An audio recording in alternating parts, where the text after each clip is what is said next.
देखिए, महानगरों की इस बड़ी खबर के इस बुलेटिन में आपको महानगरों की हर छोटी बड़ी खबर हम आपको बताएंगे। आज देखिए, गृह मंत्रालय में कोरोना संक्रमण से निपटने को लेकर एक बार फिर एक हाई लेवल मीटिंग हुई है, उच्च स्तरीय बैठक हुई है। देश के गृह मंत्री अमित शाह की अगुवाई में हुई इस बैठक में दिल्ली के साथ साथ राष्ट्रीय राजधानी क्षेत्र से जुड़े जिले के राज्यों के मुख्यमंत्री भी इसमें शामिल हुए हैं। उत्तर प्रदेश के सीएम योगी आदित्यनाथ, हरियाणा के सीएम मनोहर लाल खट्टर, दिल्ली के मुख्यमंत्री अरविंद केजरीवाल वीडियो कॉन्फ्रेंसिंग के जरिए बैठक में मौजूद थे। आपको इस बड़ी खबर पर आगे अपडेट देंगे। तो वहीं मुंबई एडिशन में बात करेंगे निजी एम्बुलेंस की मनमानी को लेकर उद्धव सरकार के बड़े फैसले की भी। ये जरूर देखिएगा, आज एक बड़ा फैसला निजी एम्बुलेंस की मनमानी को लेकर उद्धव सरकार का बड़ा फैसला है। लेकिन सबसे पहले आपको दिखाते हैं मौलाना साद के विदेशी मेहमानों पर क्या एक्शन हुआ है, जानना चाहिए आज आपको।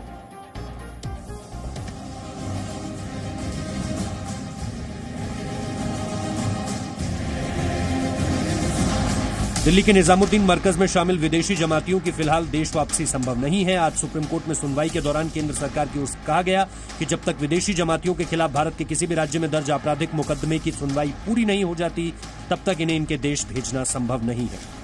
आज सुप्रीम कोर्ट में सुनवाई के दौरान केंद्र सरकार की ओर से साफ कहा गया कि कोरोना संक्रमण को लेकर सरकारों के दिशा निर्देशों के उल्लंघन के आरोप में हजारों जमातियों के खिलाफ अलग अलग राज्यों में आपराधिक मामले दर्ज हैं। इनकी सुनवाई अदालतों में होनी बाकी है और जब तक ये सुनवाई पूरी नहीं हो जाती तब तक इन्हें अपने देश में नहीं भेजा जा सकता। इस बीच केंद्र सरकार ने सुप्रीम कोर्ट में दाखिल हलफनामे में बताया है कि 2765 विदेशी तबलीगी जमातियों को निजामुद्दीन की जमात में भाग लेने के लिए ब्लैकलिस्ट किया है। सभी लोगों को ट्रेस नहीं किया जा सकता। इनमें से 1906 लुकआउट नोटिस जारी किए गए हैं।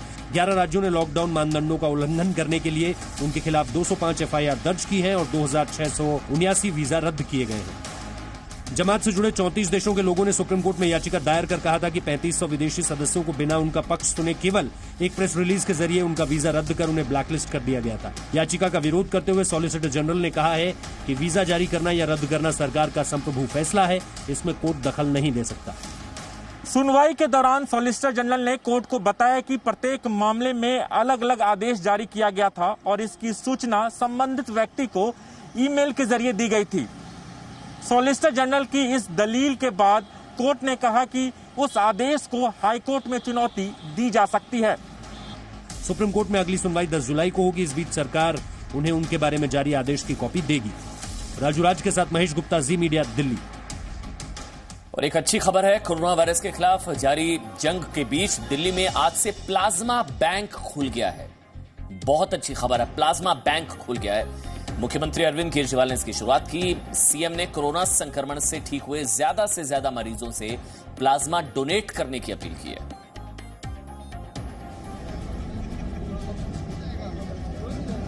दिल्ली में देश का पहला प्लाज्मा बैंक ILBS अस्पताल में शुरू हो गया। मुख्यमंत्री अरविंद केजरीवाल ने इसकी शुरुआत करते हुए खुद बताया कि कौन लोग अपना प्लाज्मा दान कर सकते हैं। कोरोना संक्रमण से ठीक हुआ मरीज अपना प्लाज्मा दान दे सकता है। शर्त यह है कि मरीज को ठीक हुए कम से कम 14 दिन हो गए हों। डोनर की उम्र 18 से 60 साल के बीच होनी चाहिए।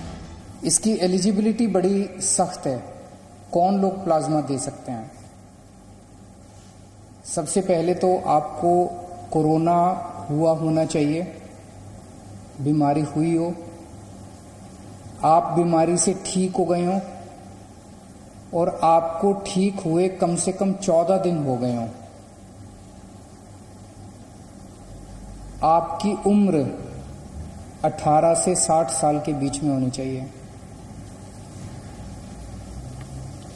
आपका वजन 50 किलो से कम नहीं होना चाहिए। आपने प्लाज्मा दान की शर्त तो जान ली। अब ये समझिए कि वो कौन है जिन्हें प्लाज्मा दान करने की इजाजत नहीं है। जिनका वजन 50 किलो से कम है, शुगर के मरीज, हाइपरटेंशन वाले मरीज, कैंसर से ठीक हुए लोग, किडनी, हार्ट, लीवर की बीमारी वाले मरीज भी अपना प्लाज्मा नहीं दे सकते हैं। तो अगर आप एलिजिबल हैं, अगर आपको कोरोना हुआ, कोरोना से ठीक हुए आपको 14 दिन हो गए, तो आप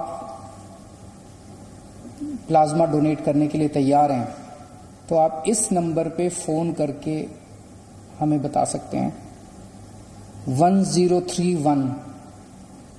1031 पे आप फोन करेंगे और आप रजिस्टर हो जाएंगे। दिल्ली में कोरोना के गंभीर मामलों के मरीजों को अब तक प्लाज्मा लेने में काफी दिक्कत आ रही थी, लेकिन अब प्लाज्मा बैंक खुलने के बाद ये उम्मीद बढ़ी है कि इन मरीजों की परेशानी कम होगी। लेकिन ये प्लाज्मा बैंक तभी सफल होगा जब लोग आगे आकर प्लाज्मा डोनेट करेंगे। कविता शर्मा के साथ ब्यूरो रिपोर्ट, जी मीडिया। और देखिए, देश में कोरोना वायरस के संक्रमण बढ़ने के बाद से डॉक्टर से लेकर मेडिकल स्टाफ दिन रात लोगों की मदद कर रहे हैं। रियल हीरोज अब इनको कहिए। डॉक्टर्स कोरोना के खिलाफ जंग में सबसे आगे की पंक्ति में खड़े योद्धा हैं। डॉक्टर्स और स्वास्थ्य कर्मचारी किस तरह कोरोना के खिलाफ इस जंग को लड़ रहे हैं, इसके लिए आपको जी मीडिया संवाददाता वरुण भसीन की ये रिपोर्ट देखनी चाहिए। कोरोना का इलाज किस तरह से होता है ये सबके दिमाग में है। जो वो ग्राउंड पर किस तरह पूरा इलाज किया जा रहा है, वो प्रक्रिया क्या है, क्योंकि ये बीमारी सबके लिए नई है। तो सब ये जानना चाहते हैं कि अगर कोई संक्रमित व्यक्ति अस्पताल पहुंच रहा है तो उसके साथ क्या होता है, क्या किया जाता है, ये चीज हम समझते हैं। हमारे साथ डॉक्टर ऋतु है। मैम, सबसे पहले यहाँ पर पेशेंट आता है, उसके बाद क्या सबसे पहले प्रक्रिया का पहला पार्ट क्या? पहले पेशेंट को हम अंदर रिसीव करके अंदर ले लेते हैं। रिलेटिव्स को काउंसिल करते हैं कि your patient is in safe hands, उनको कोई दिक्कत नहीं होगी। रिलेटिव्स यहीं इस बाउंड्री से आगे नहीं जाते। उसके बाद पेशेंट को अंदर ले जाके असेसमेंट होता है, उनके वाइटल्स स्टेबल है कि नहीं, ये सब चेक करने के बाद हम उनको डिपेंडिंग अपॉन हिज कंडीशन और हर कंडीशन उनको वार्ड में शिफ्ट करते हैं या आईसीयू में शिफ्ट करते हैं। बिल्कुल मैम। तो मैम, अगर कैजुअलिटी का फिलहाल देखा जाए, वहां पर क्या क्या होता है, क्योंकि कभी कभी ऐसी कुछ सिम्टम्स वाले लोग होते हैं जो काफी पहले से कोई बीमारी होती है, उनके लिए कुछ स्पेशल ध्यान रखा जाता है? जी, कई पेशेंट ऐसे आते हैं जो कोमॉर्बिड कंडीशंस के साथ आ रहे हैं, जिनको डायबिटीज है, हाइपरटेंशन है या और कोई कैंसर पेशेंट है, तो उनके लिए अलग से हमने उनका असेसमेंट करके उनको अकॉर्डिंगली हम सर्जरी और तो इन सब वार्ड्स में शिफ्ट करते हैं। एंड यहाँ पे कुछ पेशेंट ऐसे भी आते हैं जो एसिम्प्टोमेटिक होते हैं, जिन्हें सिर्फ कोविड पॉजिटिव आ गया, वो घबराहट में आ गए, उनको हम होम क्वारंटीन या क्वारंटीन सेंटर में शिफ्ट करते हैं। एक्चुअली हमारे पेशेंट जो है, आप देख रहे हैं कि यहाँ पे पेशेंट्स लेटे हुए हैं, उनके अकॉर्डिंगली, उनकी कंडीशन के अकॉर्डिंगली, जैसे अभी डॉक्टर आप देख रहे हैं, डॉक्टर सीमा है यहाँ पे जो देख रही है पेशेंट को, उसके अकॉर्डिंग पेशेंट की कंडीशन देख रहे हैं, उसको असेस कर रहे हैं, स्टेबलाइज कर रहे हैं, इमरजेंसी ड्रग्स दे रहे हैं, उसके बाद ही हम पेशेंट को शिफ्ट करते हैं। बिल्कुल। तो वेंटिलेटर की अगर बात करूं, क्योंकि एलएनजेपी में सबसे सीवियर केसेस आते हैं कि पहले से कोई बीमारी है, तो उसके लिए स्पेशल कुछ यूनिट हमारे पास 5 वेंटिलेटर्स यहाँ अभी रेडिली अवेलेबल हैं। इसके अलावा पोर्टेबल वेंट्स भी हैं। अगर पेशेंट को शिफ्टिंग की जरूरत होती है तो वेंट्स, हम पोर्टेबल वेंट्स यूज करते हैं। और हमारे आईसीयू में बेड्स अवेलेबल हैं, काफी बेड्स हैं अभी तो अकॉर्डिंगली हम पेशेंट को शिफ्ट कर देते हैं। जो लोगों को फिलहाल जिस तरीके का इलाज मिला है उसको कंपेयर करें तो आज शायद कहीं ना कहीं बहुत अच्छी स्थिति में है। अरविंद केजरीवाल, हमारे जो मुख्यमंत्री हैं दिल्ली के, उनका भी यही कहना था कि शायद अब हम इसको पूरी तरह से लड़ने के लिए तैयार हैं। 31 जुलाई तक दिल्ली में 5 लाख केसेस कहे गए थे, बेड्स तैयार किए गए, सब बहुत अलग अलग जगहों पे युद्ध स्तर की तैयारियां की गई, लेकिन अब फिलहाल जो अस्पतालों में तस्वीर है वो बदली हुई नजर आ रही है पिछले 20 दिनों से। और लगातार यही कोशिशें हैं कि जो पेशेंट्स पहुंचे तो घबराए नहीं, और उससे भी पहले एक कोशिश की जाती है कि वो संक्रमण है उसकी चेन को तोड़ दिया जाए। वरुण भसीन, जी मीडिया। आगे बढ़ते हैं। देश की सीमा से लेकर इलेक्ट्रॉनिक बाजार और कंज्यूमर मार्केट में चीन लगातार अतिक्रमण की कोशिश में लगा है। ये तो हम सब जानते हैं, आप भी जानते हैं, लेकिन क्या आपको ये पता है कि चीन ने हमारे किचन और खाने के स्वाद पर भी घुसपैठ कर रखी है? कैसे, ये देखना आपके लिए जरूरी है। रूफी जैदी की इस एक्सक्लूसिव रिपोर्ट में।